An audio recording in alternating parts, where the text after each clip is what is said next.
Hello, welcome to This Week in Japan. I'm the Gaijin John. I'm the Geek Tom. And together we are Geeks and Gaijins, and we bring you all the local news and distraction from American coups. You're too happy about that one. Yes, I am. But Thomas... We're a little late, but sure. Or we might be early, depending on... You know what? You're not wrong about that one. Yeah, for record, we're recording on the 18th of January, so whatever happens on the 20th and the 21st, we have no clue. But Thomas... Oh, God bless. Yep. In the meantime, what do robots, lager, cherry blossom, and the Olympics all have in common? I feel like that's somewhere on the Japanese government's to-do list. Well, it is something that Japan all does best, because it's all in this week's episode. And of course we start Several countries just cried out at radio saying Japan does lager better than them. Well, it does lager with a different spelling better than them. Ah, that is the only country that does that kind of lager, then. That's why you have to keep listening, so I justify all my statements. Ha ha ha ha ha ha. But no, first of all, we have Cute Corner to start off the week with everything as cute as possible. And this is the Lovot. Yeah. Is it Lovot? Lovot? It would be, I think it's Lovot or Lovot. It would be like Lovot. Lovot. In Japanese pronunciation. I think we could say either way. It doesn't really matter. I don't know, but Thomas, I really, really want you to put at least one of these in the icon for this week's podcast. I feel like I have to. They are adorable. They look like little penguins with anime eyes, and you can dress them up. And they look like a reject for a canned CBBC show is actually what they are, John. A 2000s era CBBC show. Like, up there with Teletubbies and that sort of stuff. Well, especially the fact they have like a stick that is a camera and a microphone, like, sticking out of their head. It looks like they've been kind of abandoned halfway through being kebabbed. But the news on this is they are now on the market. You can now buy them, and they are really selling out. And the cheap price of 299,800 yen.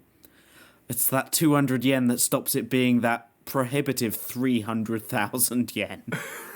And that's not including the monthly upkeep costs as well. Yeah, that's also before tax. And yes, the monthly support fee is about 9,000 yen. In America dollars, that's about $3,000 and about $90 a month. That I assume has to do with like servers and robot staff. But if you don't want to pay all that much, you can go to the Lovot Cafe in Kawasaki, which I really want to go to, except, you know, pandemic. But I really want to go to this, and maybe you can too in the future, because this place looks adorable. It's so cute. I'm sorry, I can't... If you want to just see more of them, they're just so cute. They have, like, their little eyes. Apparently, they are warm. Like, they warm themselves up, so they're like a little hot water bottle. And you can dress them in different clothes. So if you go to the website, you can get different outfits for them. And they are like, so much of them are all sold out at the moment. I think you're going to have to wait till... If you're ordering one now, you have to wait till March before it'll arrive. Is how much demand? There is an entire tab on their website just called fashion. And there is one, and the picture is of a tiny Lovot that looks like a hipster with glasses and like a little check shirt. I am not joking. Oh, the Lovot hat market is going to explode over the next few years. Oh yeah, they can't wear hats because they've got the microphone camera thing. I always forget about those. I just sort of have a blind spot for that area, which probably works really well for them. No, what you do is you get one of like those Asian samurai hats and you cut like a circle in the middle and you just like lower it down on top of it. These things are built like a peanut with penguin flippers. It's just absolutely ridiculous. I mean, trust Japan to nail robots and cuteness. Those are like their major exports. So, speaking of robots. Well, the thing is, it's only really big in Japan right now. Like, people are unsure of whether they'll be able to sell them, like, or be really big outside Japan. Yeah, so some of the big fashion items that all sold out, including dressing them up as a cow, dressing them up as a cat. They have their own little kimonos. They do currently have a little pom-pom hat. And there is one you can buy right now, which is a bow tie for your lovot. Very classy. I just want to go to it's this not like cafe so much. It's like a cat cafe, but with robots. And I think that's the whole appeal of this robot is like a pet, but not a living thing. So you don't have to worry about feeding it. Yeah. Is the major appeal. They're warm and cute and utterly useless. And also really good in terms of like Japan's like cat cafe, like animal cafe circuit. You can't like abuse them. Like there are quite a few like animal cafes in Japan that they don't treat animals that great there. It turns out owls not supposed to be held for several hours a day. But yeah. I did not realize there were owl cafes. I mean, it's not the sort of thing that surprises me because it's Japan, but so what happens when you go into this cafe, you have to book a 70-minute slot where first you order food and that's the cost of it and you get a drink with that, and that seems to be around 2,600 yen, which is pricey. That's about 20 quid, but also you get to hang with the lovot as well. And so in the 30 minutes before your food comes, you get your own personal lovot, which has its own name, and you can hug it, and it will like respond with like a little kind of babyish voice, and it will respond to like its names and like saying hello, and like its eyes follow your face. And the tagline is, "Lovot may not be a living creature, but it will warm your heart." And it has mine.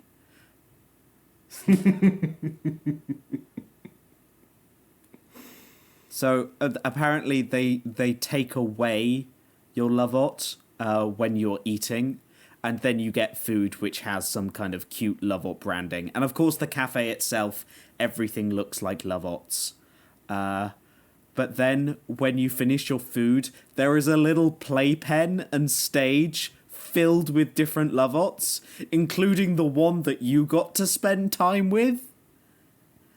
So you just get to spend time with like loads of little other lovots, and apparently they have a really cute like reaction when you say "I'm home" or the Japanese like equivalent. It's just so fluffy. I want to die. Yeah, because as we were saying earlier, these are actually designed to be something you can buy for your own home, just to have waiting for you when you get back home from work. Just apparently as an attempt to sort of beat the loneliness of the Japanese population by replacing a pet or family member with a small baby robot instead. But it also helps. Japan really isn't great with pets' rights. Pet rights and animal rights are a huge thing in the Japanese consciousness right now. Especially like all my students do presentations on why Japan should like up its level of animal rights, up and help like protect pets and do things like that. Usually comparing it to countries in Europe like the UK or like the US, because Japan has really low laws when it comes to like selling pets. It's not great. So this is then again presented as a different alternative. And so if you think of it as a pet, paying like $3,000, that's expensive for a pet. That's expensive. But then your only costs then every month are the $90. So like a pet costs a lot more than that in the long range. No food, no medical bills, no sitters if you want to go out. It's a robot. You can just, I don't know, turn it off when you're not using it. Yeah. So, yeah.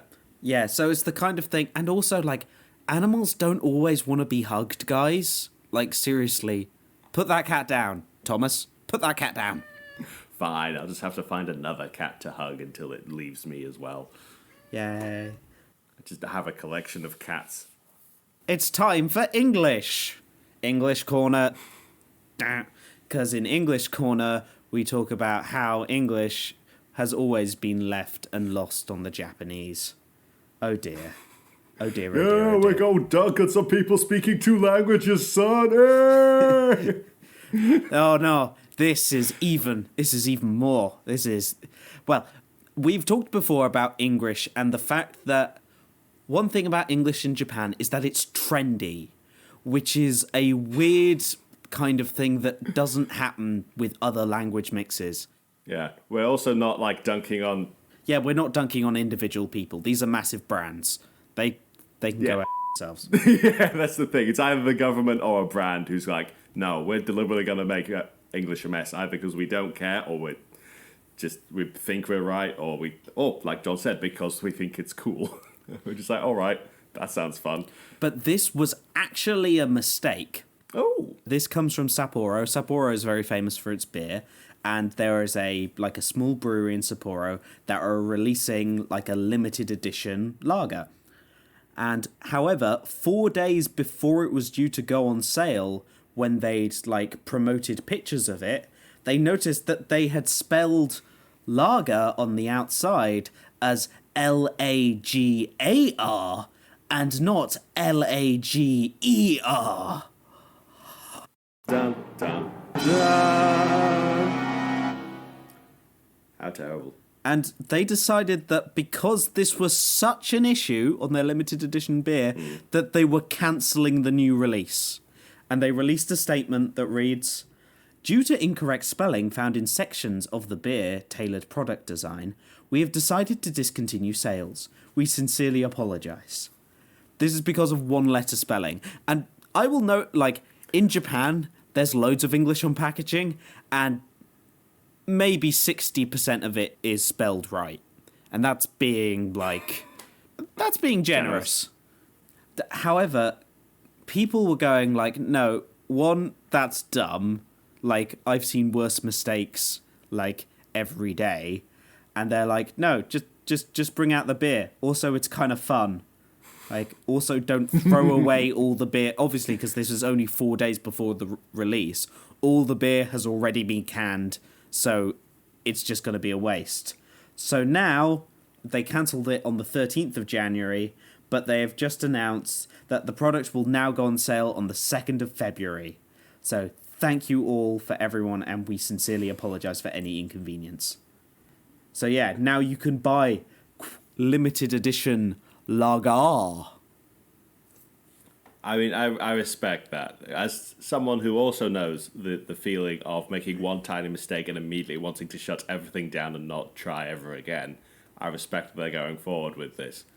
It's also like you had no idea a random brewery in Japan was even like doing lager, but now you're like, I wonder what Japanese lager tastes like. It's so much.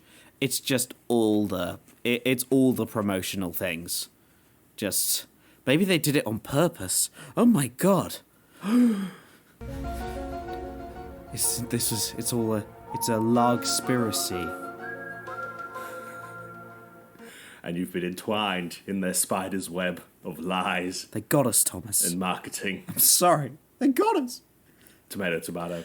But the fact that, like, I was thinking about like drinking in Japan, and I thought, obviously, I am not a child. I am actually, as I continually refer and attempt to prove, I am a assistant language teacher in Japan. So I thought, wait a second, like, what is the drinking age in Japan? Because also very recently, it was Japan's Coming of Age Day, which is a day early in the year, which is a national holiday, where kids who turn 20 that year celebrate. And they go, woo, like, we are coming of age, and there's usually, like, a thing. And, of course, due to the coronavirus, some of them have been cancelled, some of them are doing weird stuff, and some of them are going ahead as scheduled and all breathing in each other's areas. Oh, no. That's the worst, even without a virus. Exactly. But so I thought I'd look up all the things. And turns out you do have to be 20 to drink in Japan. So you have to, like, have some kind of ID that proves that you're 20 to drink there. However, it seems also that maybe on the coming of age day that places are a bit lax because you are, like, considered 20. It's weird. But yeah, and most other things, you also have to be 20. To smoke, Japan, it's very popular to smoke. Lots of people do. But if you're under 20, it's illegal in Japan. You can't buy it, you can't smoke. Not allowed. This was an interesting thing that I thought, that, you know, there are vending machines in Japan that have cigarettes in them. Wait, how do they do that, John? They have a special card, apparently. So you have to use that. I don't smoke. But apparently you have a special card that's not available to foreigners that you basically use in these machines to go, yes, I am a Japanese person over the age of 20. So, yeah. What, and they don't let foreigners smoke whilst they're there? Or they have to just buy them over the counter? Yeah, they just have to buy it over the counter. You just can't use the smoking... You can't use the smoking vending machines. I'm sorry, your privilege has failed you. It's just more anti-foreigner discrimination. Well, you hate to see it. Yeah. There are problems in Japan. This is not one of them. And then gambling, of course, you have to be 20.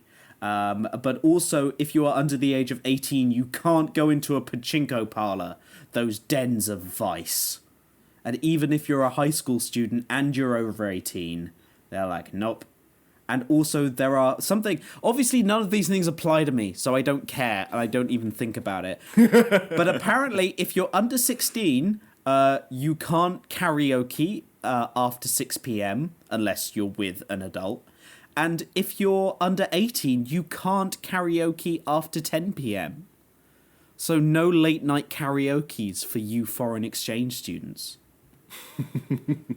However, you can drive when you're 18. That's fine. Driving is fine. Well, most schools do have rules against, like, driving when you're in Japan. And if you do want to drive in Japan, especially for foreign residents, here's a little note. You can drive for a lot of countries with something called an international driver's permit. This is me actually being, like productive and useful. And that will usually let you drive for about up to a year. However, specifically in Japan, if you do have an international driver's permit and you're a resident here, you have to get a Japanese license after a year.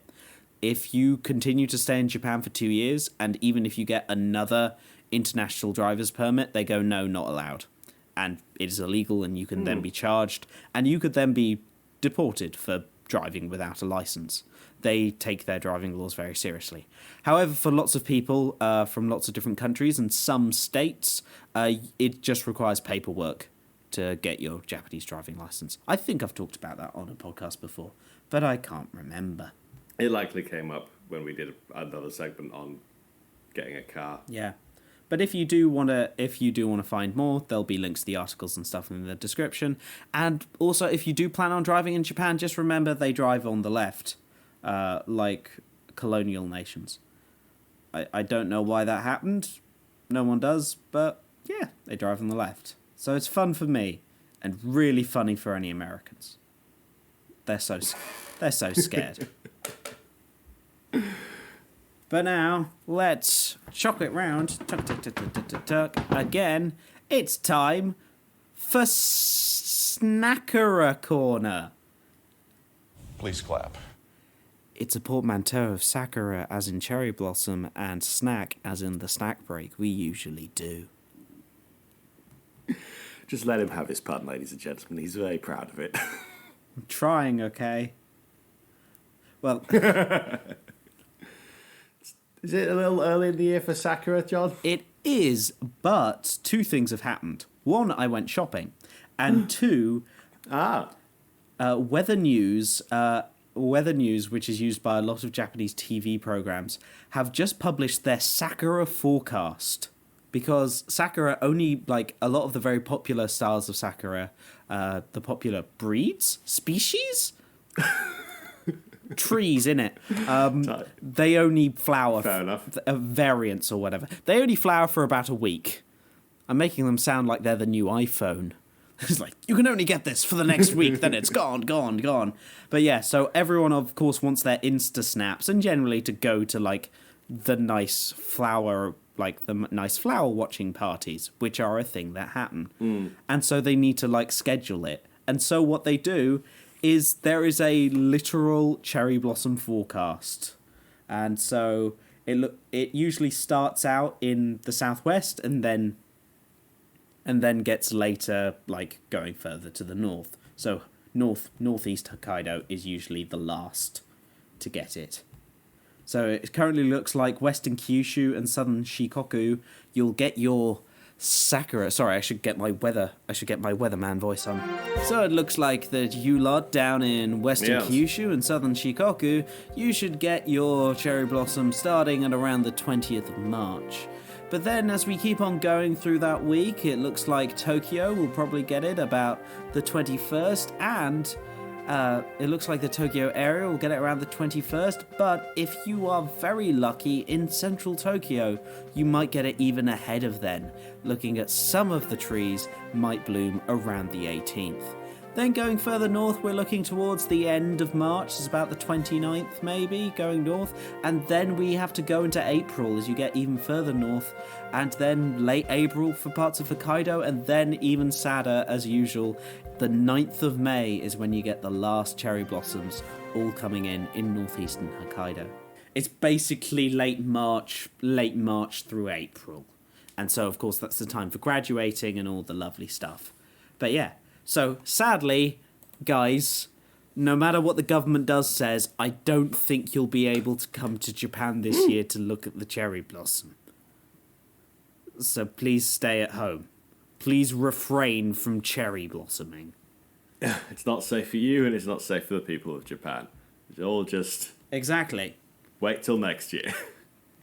But you can live vicariously through me and my cherry blossom flavoured tea. It's the snack break. Look, I went straight through to it. It was fluid in it. You can find pictures of this on the Instagram at the Gaijin John, where I just put pictures of me covered with cherry blossom filters. There were a lot of cherry blossom filters with like cute pink face.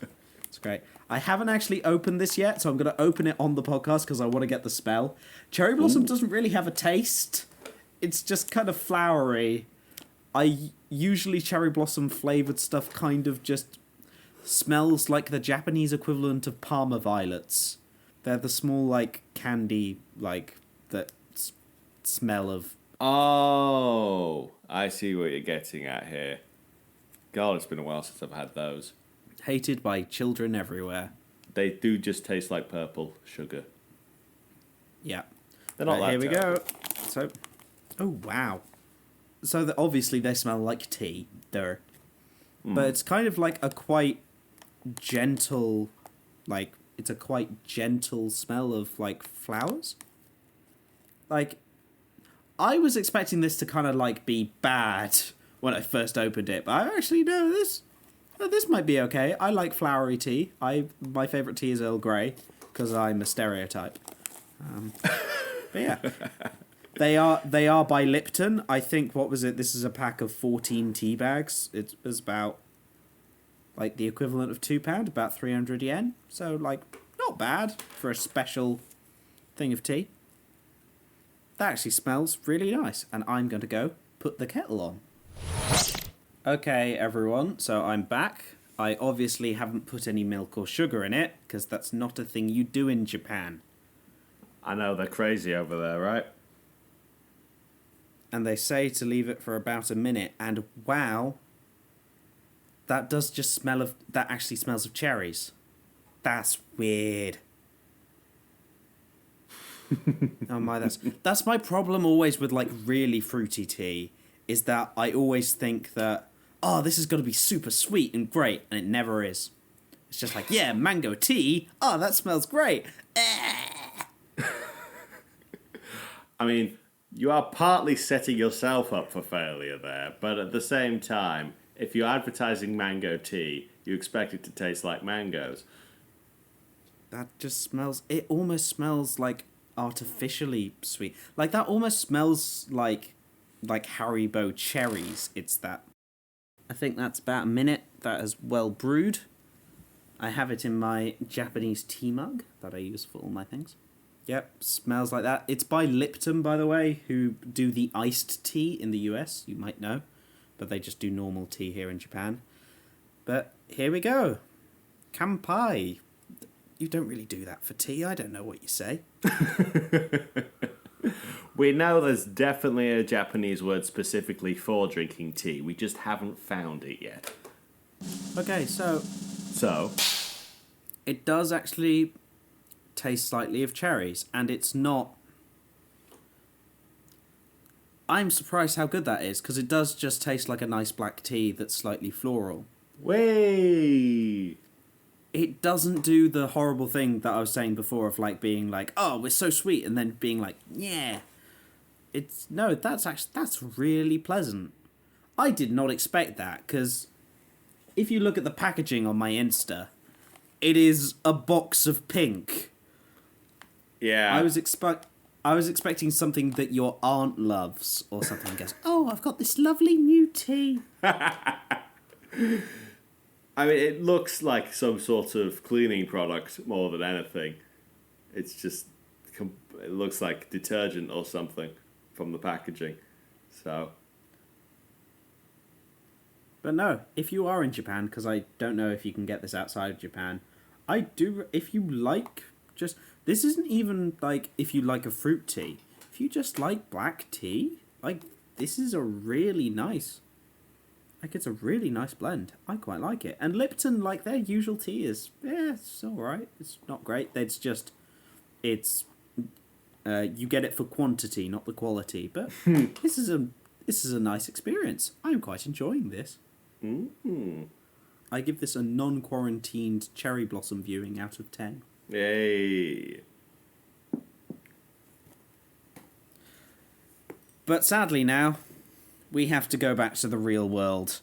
And Japan politics news corner time. Yay! I'm imagining we're going to have another block on the Sakura viewings again this year, because things have not changed since last year's Sakura viewings in terms of COVID response. Yeah. So I'm gonna sit back with my tea for this section, because I think Thomas is slightly better to sort this out. Oh no, I think you feel really enjoy your tea, but I'm just a little annoyed at any country that's not handling COVID properly. Which, you know what, is both the one I'm in and the one John's in. So there's no winning on this podcast. All COVID news is bad news at the moment. Japan is so organised. Wait, it's the opposite. Who'd have thought? Do you remember when we first started covering COVID news, sort of January, February last year? And how our initial response was relaxed but concerned. And then steadily we were like, oh, this is a serious issue. We need to sort something out. But the Japanese government never really got beyond, this seems like it could be a big deal. But maybe we could just wait it out. Yeah, don't go back and listen to those. Those have not aged well. But also we changed our opinion on them when new evidence came to light. Something that the Japanese government has not done. It's an Olympics news corner, I'm afraid. Yeah. Which, again, if you remember from our early episodes in this last year, was also the main sticking point of the whole COVID situation was, will the Tokyo Olympics still go forward? And we still haven't solved that problem of just going no, or sort the situation out quickly enough so that it doesn't become a problem. Because we're rapidly coming up to the time where they need to have the country fixed in order to bring people in for the Olympics. And they haven't done that. But they still want to go ahead with it. So, Olympics timeline news now. First of all, iconic British member of the International Olympic Committee, the man, the legend, known only as Dick Pound. Dick Pound. Coming to a cinema near you. Did you have to use that word? Was that really the best expression he could have chosen? Well, he told the BBC that he believes there's no guarantee the games will go ahead. And very recently, a man called Taro Kono, who we did slightly cover when we talked about Japanese leaderships, he's well known for being a bit of a mess in the party. Well, he's just I'm going to say things and do things and burn. I'm a loose cannon. You can't stop me, boss. I don't play by the rules. And he said that the fate of the games could go either way. Which, of course, is a horrible, horrible statement of weakness. How dare he acknowledge chance? I mean, at that point, when you're a Japanese government member going, it could go either way, that's basically just conceding defeat at that point. You're admitting that the possibility for failure exists, which means that it is 100% guaranteed. That's the thing with Japanese. When someone's saying, this maybe will happen, it usually means this will not happen. So that might be. However, almost immediately, the chief cabinet secretary was like, we've decided the venues and the schedule and the people involved are working on preparations. It's all going to be fine. Please don't look behind the curtain. Please. Please. Because also this has been a big thing at the moment that Suga is obviously going yay, vaccines are important. They obviously are. And also saying that vaccines for developing countries are key for the Olympics. He had a call with Bill Gates and they talked about basically being able to distribute vaccines to developing countries because obviously lots of people from all around the world come to one place. And so it's going to be key that not only the rich people get it. I mean, that is core to the Olympics, is you can't just fix the one country's COVID problem and then host the Olympics without fixing everyone else who's attending, because that just means you're back to square one. So it's a really big ordeal they've got to get over in order to have these Olympics go forward. And also, another issue, Japan hasn't started vaccinating yet. Japan are seeking vaccine approval from mid-February for the Pfizer vaccine. And they want to and need to do it as fast as possible, is what everyone is saying. But, the Olympics is in July. The Olympics is in 6 months. And Japan has a population of over 100 million people. And it might still be, one of the biggest populations in the world. It might be one of the biggest economies in the world. But, still... Japan doesn't have the bonus of being somewhere like the UK or the US where a lot of, vaccine and scientific research is manufactured and done. They're having to buy this and import this from other places as well. So, I have no idea what's happening. Apparently, medical personnel will get top priority, but everyone's coming to Tokyo for the Olympics. The Tokyo metropolitan area has a population of almost 14 million people. That's, more than Belgium. Is it actually more than Belgium? I have no idea. That is more than Belgium. But it could be more than Finland, depending on whether or not you believe it exists. So, Thomas, don't get into the Russian trolls of whether Finland exists. Sorry, back to the matter of hand, which is we're going to now trust the Japanese government to organise a distribution method for these vaccinations, despite all the evidence of their COVID prevention planning so far suggesting that they don't actually want to do anything. or can't even really put like rules into effect. They can just like ask the Japanese population nicely if they would like the vaccine. Well, they are trying to do more. They're like, if you don't do a certain thing, we can like fine you a little money. One news story that was happening this week, they're being very harsh on foreigners, as they usually do, because it's just a thing they can show up, despite the fact most of the coronavirus cases of different variants are coming from Japanese people traveling outside and traveling back to Japan. However, if I leave the country and then I don't quarantine, I could get my residence revoked. Whereas there is absolutely no there is no way to enforce Japanese people in going, oh, you should quarantine. But this is also leading to Sugalin, Stalin's main man. Our dear Sugar Daddy. Yes, he and the cabinet aren't going great because in the most recent poll, because I know you love Japanese polling numbers, Thomas. Yes. That's what I live for. Insert it directly into my veins. It'll be easier than getting the vaccine over here. But no, the support of the cabinet has dropped to 33%. And the government and the ruling party are going like, ooh, this is kind of dangerous waters. And an executive from the party, notably, again, for everyone at home listening, a reminder, Japan is essentially a one-party democracy. Don't ask me how that works. Not even the Japanese understand it. But this means that the Prime Minister tends to get replaced a lot, and everyone goes, oh, it's totally brand new, everything's fine, now we have a new Prime Minister. Suga, who only started like late last year with no election, also Japan's next election is actually supposed to be happening this year. It's supposed to happen before or on the 22nd of October.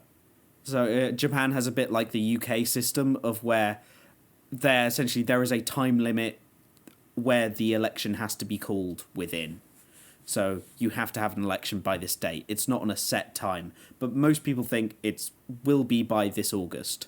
So Suga is currently in charge. By the way, so Suga's party has 282 seats. The next most popular party has 109. So, yeah, it's not going to happen. It's going to take a lot to dislodge them. Yeah, and that has only happened about 1 or 2 times in the 70 years of Japan being a parliamentary democracy. So it takes a lot. Might it be this? I don't know. Ask someone who actually knows what they're talking about. But this is why also the party will be going, shall we get someone who isn't the face of total failure in as like our candidate? Because even then, he might take it through. He might be party leader up until the election and then might be told, you should resign now. And they just get someone like totally new in. They would never be so assertive as to go, you should resign now. They'll just go, don't you think maybe now is a good time for you to resign, Mr. Suga? And he'll go, fine. It's literally the reboot Doctor Who line of, doesn't he look tired? Oh, man. But yeah, I'm not surprised that Suga has taken an even bigger nosedive over the last few weeks than he already was doing, because from what I gather, the Japanese population are not all that happy about his response to the COVID situation, especially after such controversies as going out for a massive meal and showing that there's a different set of rules being applied to government members than the general population. So there was a recent governor as well who had like a dinner with 200 people. But Thomas, breaking news, it might be out of breaking news. Yeah, well, pretty much it happened yesterday. So this is Japan. It will definitely be not be breaking news by the time this goes live. But carry on. It might be outside of Japan's actual remit to say the games will be going on because Kevin Gosper. This is from the Mainichi.jp, which is basically the Japanese national daily news. A Kevin Gosper, A former International Olympic Committee vice president is suggesting that the UN, the United Nations, might have to decide the fate of the Tokyo Olympics. Now, that's not a great sign if the UN has decided that you are no longer able to be responsible for your own Olympic Games. It's usually not a great sign when the UN feels it has to step in. Yeah, so the big problem is the IOC, so the International Olympic Committee, have said that if it doesn't take place this year, that it will be cancelled. I personally, I don't know about that. Like, what?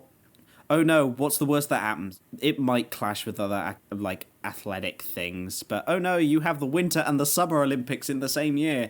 If that happens, the world will explode. No! Though it... I'm sure it's for some very important reasons to the members of the IOC that don't really notably, matter to anyone it's else. not... The thing is, he's actually not talked to the United Nations, and it was him just talking to an Australian news network. But it's the fact that this has become such an immediately, like, big thing in Japan is the absolute, like... This is such a huge political football here that no one wants to deal with it. Everyone's going, it's the Olympics, it'll be fine, it'll all be good. But everyone's like,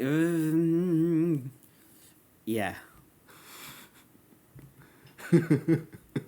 I don't know about that, So, Japan. it's set to start on the 25th of July. I might be set to come back to the UK in August. So let's see how that goes, guys.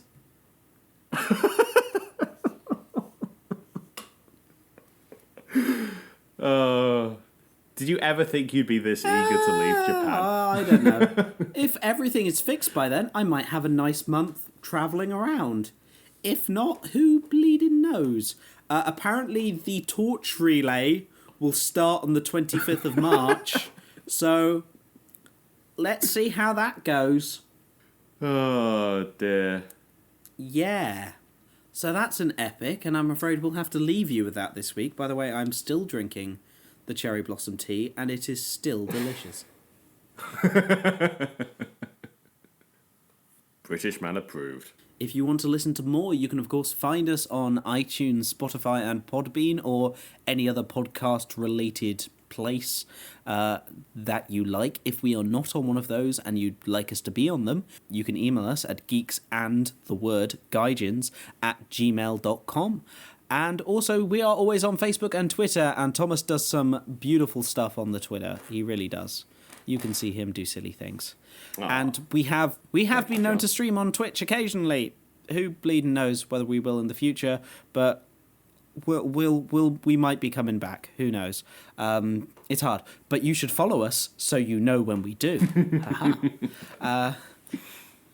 And also, my Instagram is the Gaijin John. My Twitter's also the Gaijin John. Oh, consistency. And also, we are on YouTube, in which Thomas has some wonderful video essays on anime and stuff.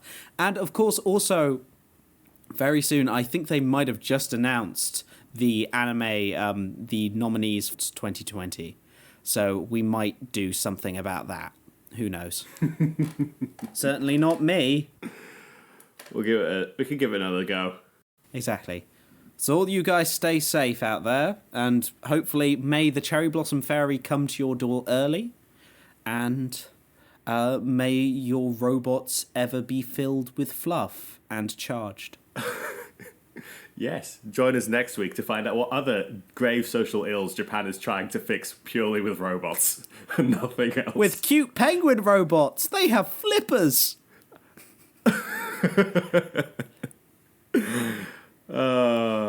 It's one day Japan will be a country comprised entirely of robots because they have no other solution available. But until then, we'll see you next week in Japan.